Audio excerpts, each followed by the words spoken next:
злато било нейното сърце. А пък там горе на небето една звездичка отново засияла и над цялата страна нежно бдяла.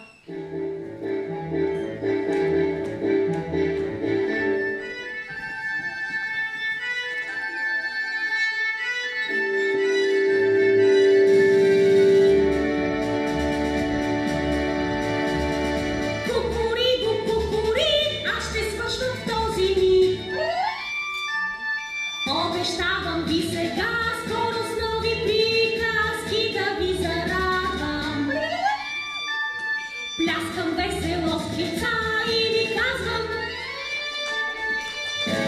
довиждане!